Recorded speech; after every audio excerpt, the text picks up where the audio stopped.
അധിക പള്ളിയിലും ജുമാന്റെ മുമ്പ് ഖുത്ബന്റെ മുമ്പായിട്ടൊരു പ്രസംഗം നടക്കണത്. ഞാൻ കഴിഞ്ഞ ആഴ്ച വയനാട്ടിൽ ചെന്നപ്പോൾ അവിടെ ജുമാന്റെ മുമ്പ് പ്രസംഗം നടക്കണ ഒരു സ്ഥലത്തിനാണ് കൽപ്പറ്റ.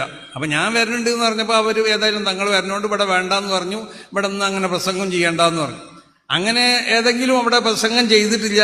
അതിന്റെ ശേഷം ഞാൻ അവിടുന്ന് പറഞ്ഞു, ഓരോ നിസ്കാരത്തിനും ഫളീലത്തിന്റെ വക്ത് ഉണ്ടാവും, ഇഖ്തിയാറിന്റെ വക്ത് ഉണ്ടാവും. ചില നിസ്കാരത്തിനിക്ക് ളുർവത്തിന്റെ വക്ത് ഉണ്ടാവും, ചിലതിനിക്ക് ഹറാമിന്റെ വക്ത് ഉണ്ട്, ചിലതിനിക്ക് കറാഹത്തിന്റെ വക്ത് ഉണ്ട്, ചിലതിനിക്ക് ഉദ്റിന്റെ വക്ത് ഉണ്ട്. ഇങ്ങനെ പല വക്തുകളുമാണ്. അപ്പൊ ഫളീലത്തിന്റെ വക്ത് എന്ന് പറഞ്ഞാൽ ഇപ്പൊ ജുമാനെ സംബന്ധിച്ചിടത്തോളം അതിന്റെ ഫളീലത്തിന്റെ വക്ത് എന്ന് പറഞ്ഞാൽ എന്താ? ബാങ്ക് കൊടുത്ത് ജുമാന്റെ മുമ്പുള്ളതായ 4 റക്അത്ത് സുന്നത്ത് നിസ്കരിച്ച് ഇമാമ് ഖുത്ബ ഓതാൻ വേണ്ടി കയറുക. ഇമാമ് ഖുത്ബ ഓതാൻ ഈ ഒരു ഖസീറത്തൈനിയാവുന്ന 2 ഖുത്ബ കഴിഞ്ഞ് ഇമാമ് നിസ്കരിക്കും ചെയ്യുക. ആ നിസ്കരിക്കും ചെയ്താൽ അപ്പൊ ഫളീലത്തിന്റെ വക്തിലാവും ആ നിസ്കാരം ബാക്കിയാവുന്നത്. അപ്പോ അത് ഓരോ നിസ്കാരത്തിനെ സംബന്ധിച്ചു. അപ്പൊ ജുമാ എന്നൊക്കെ പറഞ്ഞാൽ ഏറ്റവും ഫളീലത്തുള്ള നിസ്കാരമാണ്. ജുമാക്ക് വേണ്ടി മഹാന്മാരൊക്കെ ജുമാന്റെ തലേ ദിവസം മുതൽ തന്നെ തയ്യാറെടുക്കലുണ്ട്. ഇതെന്നല്ലേ വ്യാഴാഴ്ചയൊക്കെ ദർസ് ഉച്ചക്ക് 10 മണി വരെ അന്ന് ഉണ്ടാവുള്ളൂ. 10 മണി കഴിഞ്ഞാൽ പഴയ ഉഖ്റവിയായ അലിമ്യങ്ങളൊക്കെ ദർസ് നിർത്തി നാട്ടിൽ പോവുക, അല്ലെങ്കിൽ ജുമാക്ക് പിറ്റേന്ന് ചെയ്യാനുള്ള നഖം മുറിക്കലോ കുപ്പായ അൽക്കലോ ഇതിനൊക്കെ വേണ്ടി തയ്യാറെടുത്ത് നിൽക്കലെന്നുണ്ടായിരുന്നത്.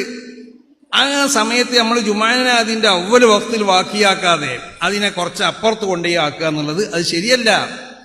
അപ്പൊ പഴയ കാലത്തുള്ള ആലിമീങ്ങൾ അവരിവിടെ തുടർന്നു പോകുന്നതായ സ്വഭാവങ്ങളുണ്ട്. ആ സ്വഭാവങ്ങൾ അത് ആ ചര്യകളും അവർക്കുള്ളതായ ആ അവരിതൊക്കെ ശരിക്ക് മനസ്സിലാക്കിയിട്ട് ചെയ്തവരാണ്. നമ്മളെ മാതിരിക്കല്ല. എന്തെങ്കിലും ഒരു വിഷയം കാണുമ്പോൾ എന്താ ഇതിന് ജുമാൻ പ്രസംഗിച്ചാൽ തെറ്റ് ചില ആളുകൾക്ക് തോന്നും. പ്രസംഗിച്ചാൽ തെറ്റൊന്നുമില്ല, പ്രസംഗിച്ചാൽ മനസ്സിലായില്ലേ? അത് ചിലപ്പോൾ അത് തെറ്റായി മാറും, ചിലപ്പോൾ അത് ഹറാമായി മാറും, ചിലപ്പോൾ കറാഹത്തായി മാറും, ചിലപ്പോൾ ഖിലാഫുൽ ഔലായി മാറും. അപ്പൊ ഏതായാലും അത് വൈരിഹി ഹറാമാവുന്നതായ ഒരു സംഗതിയാണ്, ലിദാത്തിഹി അത് കറാഹത്തുമാണ് ആ സംഗതി. അപ്പൊ അങ്ങനത്തെ ഒരു സംഗതി, അല്ലെങ്കിൽ അത് ഏതായാലും ഖിലാഫുൽ ഔലയാണെന്നുള്ളതിൽ ആർക്കും തർക്കൂലല്ലോ.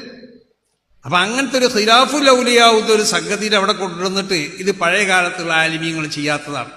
അവർക്ക് ആ ജുമാന്റെ മുമ്പുള്ള അതേമാതിരി തന്നെ ഇപ്പൊ ഒരു വിഷയമാണ് പെരുന്നാളിന്റെ ഖുത്ബ, അത് അറബി അല്ലാത്ത ഭാഷയിലായിക്കൂടെ. അങ്ങനെ ആരോ ചിലര് പ്രസംഗിച്ചു, എന്നിട്ട് അതിന് ന്യായീകരണം കണ്ടെത്തി ചില ആളുകൾ എന്നൊക്കെ പറയപ്പെടുന്നതായ ചില വിഷയങ്ങളൊക്കെ നമ്മളെ ഇടയിലൊക്കെ നടക്കുന്നുണ്ട്. പെരുന്നാളിന്റെ ഖുത്ബയാണെങ്കിലും മശ്രൂഅത്തായ ഖുത്ബയാണെങ്കിലും പെരുന്നാളിന്റെ ഖുത്ബയിലും അത് സുന്നത്തായി പരിഗണിക്കണം എന്നുണ്ടെങ്കിൽ ലാബുദ്ദ ഫീ സുന്നിയത്ത്, അത് സുന്നത്തായി പരിഗണിക്കണം എന്നുണ്ടെങ്കിൽ അവിടെ അറബിയത്ത് വേണോ വേണ്ടേ എന്നുള്ളതിൽ ഇമാം റംലി തങ്ങളും ഇമാം ഇബ്നു ഹജർ തങ്ങളും തമ്മിലും അഭിപ്രായ വ്യത്യാസമുള്ള ഒരു മസലയാണ്. പക്ഷെ അതിന്റെ കമാലിനിക്ക് ഏതായാലും അറബിയത്ത് വേണമെന്നാണ്. അപ്പൊ ആ നിലക്ക് പെരുന്നാൾ ഖുത്ബയാണെങ്കിലും അതിന്റെ കമാലിയത്ത് ഉണ്ടാവണം എന്നുണ്ടെങ്കിൽ ഇബ്നു ഹജർ തങ്ങളുടെ അഭിപ്രായ പ്രകാരം ഇമാം റംലി തങ്ങളുടെ അഭിപ്രായ പ്രകാരം അത് സുന്നത്തായി കൊണ്ട് കെട്ടുവേണമെന്നുണ്ടെങ്കിലും അതിൽ അറബിയത്ത് ആവശ്യമാണ്. അപ്പൊ ആ നിലക്കുള്ള സംഗതികളൊക്കെ അതിന്റെ തഹ്ഖീഖ് പോലെ മനസ്സിലാക്കാതെ വിഷയങ്ങളിലൊക്കെ മനസ്സിലാക്കാൻ കഴിയണില്ല എന്നുണ്ടെങ്കിൽ നമ്മൾ എന്ത് ചെയ്താൽ മതി? പൂർവികരാവുന്ന മഹത്തുക്കളാവുന്ന നമ്മളെ പണ്ഡിതന്മാർ അവരിവിടെ തുറന്നു പോകുന്നതായ ഒരു സ്വഭാവം, ആ സ്വഭാവത്തിൽ കൂടി മാത്രം നടത്തിയാൽ മതി. പിന്നെ അതല്ലാത്ത നിലക്കുള്ളതായ മറ്റൊരു അവസ്ഥയിലേക്ക് നമ്മൾ മാറ്റുമ്പോൾ അതുകൊണ്ടുണ്ടാകുന്നതായ അബദ്ധങ്ങളും അതുകൊണ്ടുണ്ടാകുന്നതായ അപകടങ്ങളൊക്കെ എല്ലാവരും മനസ്സിലാക്കണം.